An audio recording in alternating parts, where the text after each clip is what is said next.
resting in the chair with your eyes closed, and you may notice your eyes, even wish to open them from time to time, and that's fine, because I really wouldn't want you not to go into trance too quickly.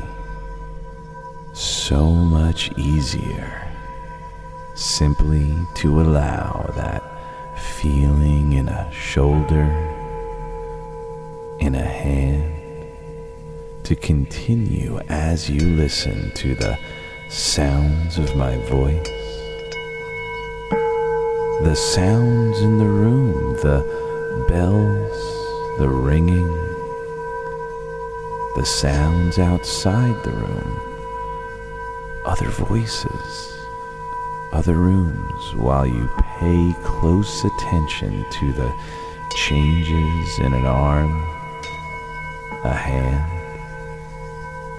and wonder if you're going to be able to go to happiness or to go into a trance,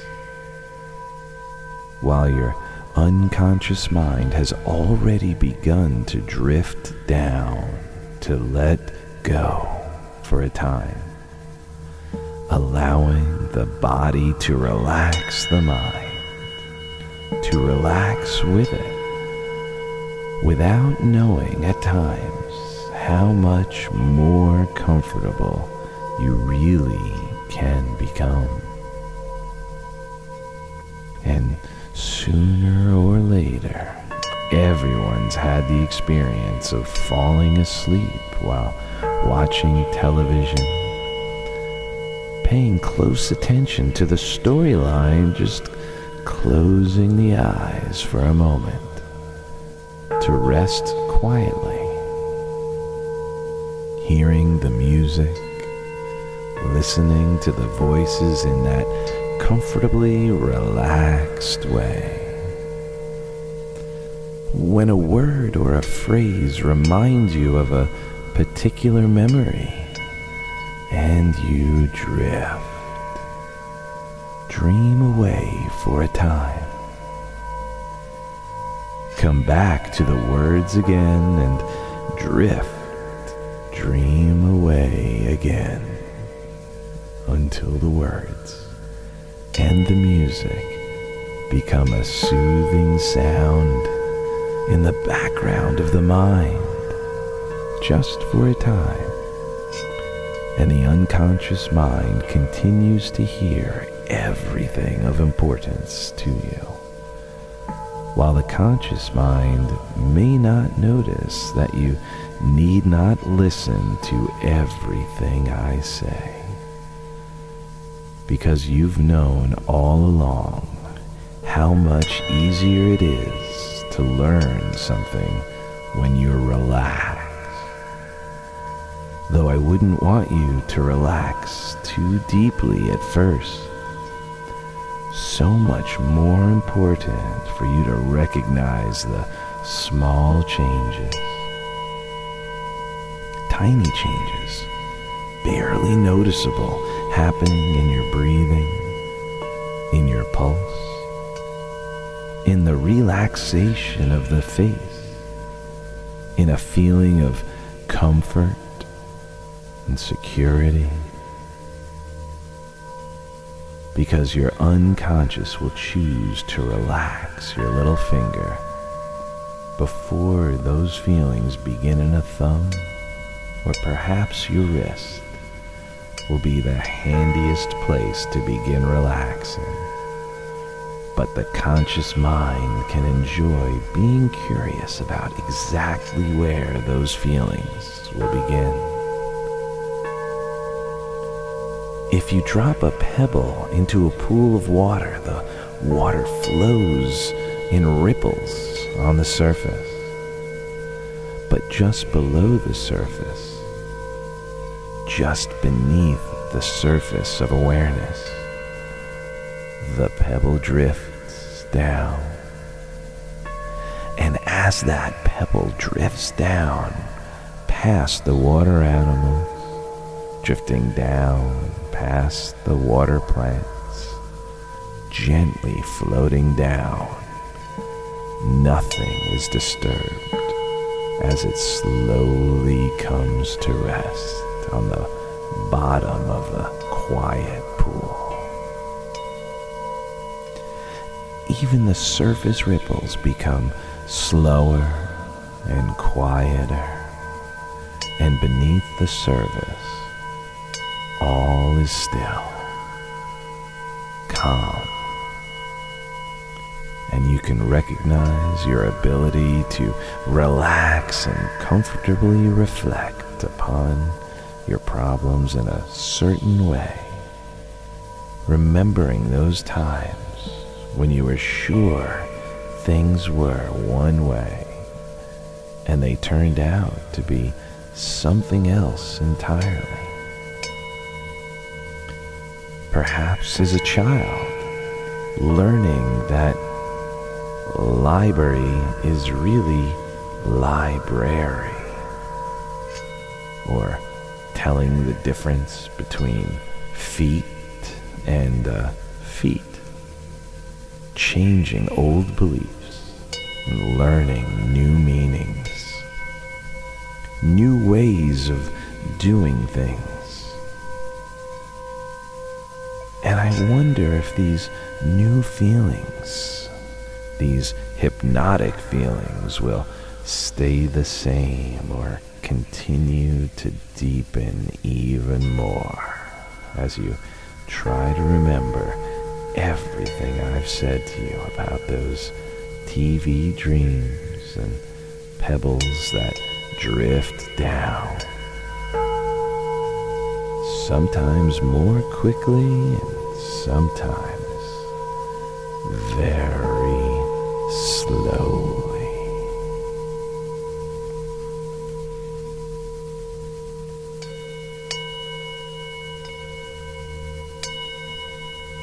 And while you continue to relax, I can wonder how Alice in Wonderland felt as she met all those unusual creatures and heard all those strange words, but kept going on her way,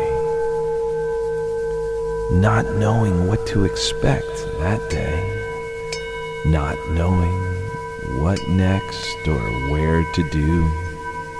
Might seem strange at first, but after a while it becomes an adventure that delights the child and fascinates the mind, because you never do know what's next, what will be, but you can know that it is okay not to know what the future holds in store, because things change over time, and things change in the mind. As your unconscious mind changes your mind about how things feel and are, like Alice when she saw that bottle that said, "Drink me," on the label. And when she did, she got larger, then smaller than she had ever been before. Or at least it seemed that way to her. And it might be interesting to notice that when people relax, things begin to change. One arm may seem higher than the other, or leg may seem heavier than before, and even the entire body becomes more difficult to find. It may seem to float at times, or to get smaller and smaller as the chair begins to feel bigger and bigger. where the feet seem to change in some way, while the hands do it differently. And after a while, you begin to wonder how you'll ever put it all back together, just the way it belongs. But how does it belong, really? And what is the way it should be? Because tastes change over time, so what we prefer today is not what we'll want tomorrow. And what seems exactly right now may be what is left over later on. And everywhere you look, things are changing, rearranging, so that it is hard to know what is the way things ought to be. In summer, trees are in full bloom, though their flowers are no longer there. And in autumn, the green changes, become reds, oranges, brown, and yellow. And in the winter, they're all gone and begin again next spring. Only now a new limb grows here, and an old one dies there. And how should that tree be? Taller or shorter? More leaves or fewer? Greener or rounder, perhaps? Though there are those who might say that the tree is just the way it is, and the way it is all it needs to be. The way they see a newborn child, each tiny finger exactly perfect, each tiny ear perfectly exact, though no two look the same.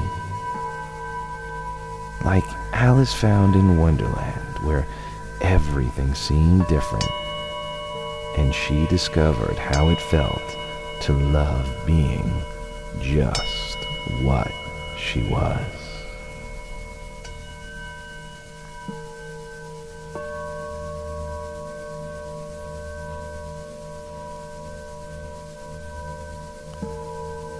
As no two snowflakes are exactly alike, and even the fingerprints of twins differ.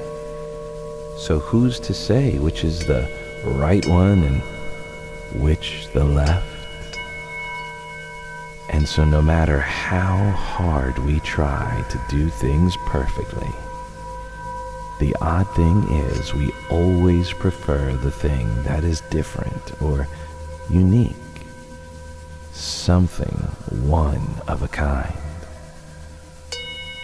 Like stamps printed upside down, or coins made a little bit wrong that become prized collector's items just because they're different from all the rest. Even if you need a magnifying glass to see the imperfection. Because we want to see things differently, don't we? To see things bigger or smaller than we think they are. Like a mirror in a circus that changes our shape and form, so we can really see what different would be if different we really were. Which may explain the collections in art museums around the world. On one wall is a Van Gogh. On another is a Picasso.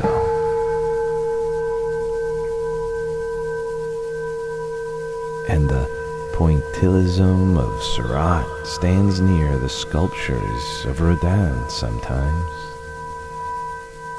And their beauty and power stand out but everything is out of place or out of proportion.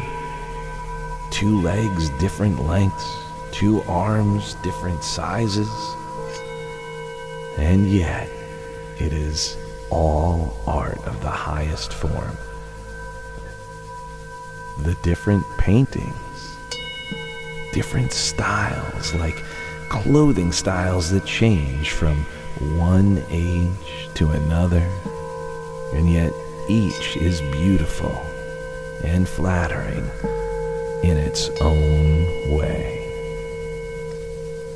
In the eye of the beholder, every flower is unique, designed the way it should be, to be exactly what it is.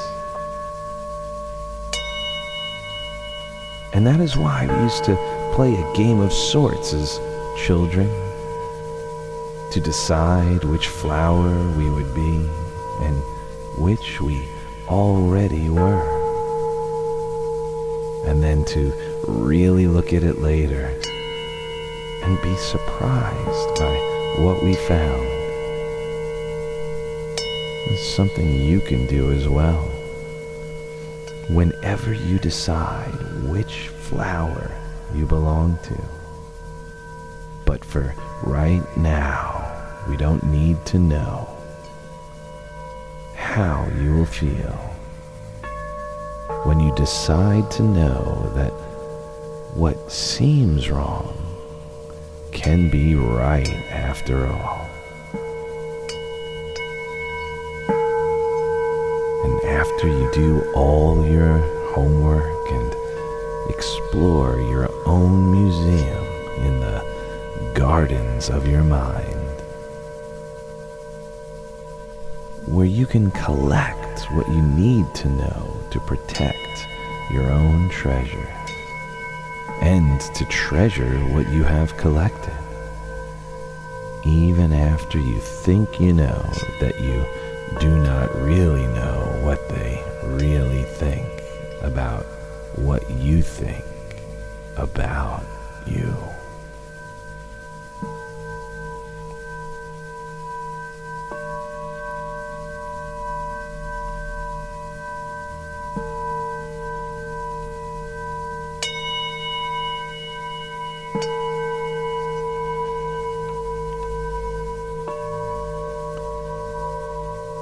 And so, before you allow yourself to drift up completely into consciousness, wakeful alertness, it may be useful for you to utilize the opportunity now to think about what you've experienced, the thoughts, images, understandings, and how you might use these things later on, from one day to the next. Because you have an unconscious mind and you have a conscious mind. And those two minds can learn from your experiences here, now. Some things that you can utilize to deal more effectively with those things that have been problems for you before. And so before you continue to drift up into conscious awareness, normal wakeful awareness, it is your privilege to use this comfortable self-awareness to become more aware of those things you can use later on. Those learnings, abilities, and skills you may have overlooked before to give you a new view of the possibilities for a new way of thinking and feeling and doing things. That's right. Take some time now, a brief time that seems to be a long time to review and plan, at some level of awareness, those things you will or may do later on, those things you will or may change later on, as you begin to use more and more of you, can use that time now. Because in a few moments from now, when you drift up and awaken, it may be interesting for you to know that in that drifting, relaxed state of mind, where thoughts drift by like dreams that enter awareness for a time and drift through the mind, while some are left behind to be utilized later on, and others are remembered, or seem to be remembered at first, but then become more and more distant, forgotten over time. And the entire experience can seem so far away, as your unconscious mind protects the conscious mind and leaves those things behind, forgotten but remembered too. And time changes too, so you can know what a trance it's been when you begin to know that what seemed to take a short time turns out to have been a long time, or what seemed a long time was really no time at all. So for now, as the unconscious mind allows the conscious mind to become more aware of the sounds in the room, the sound of my voice, the sensations, an arm, a leg, the variety of thoughts and feelings as the conscious mind drifts up,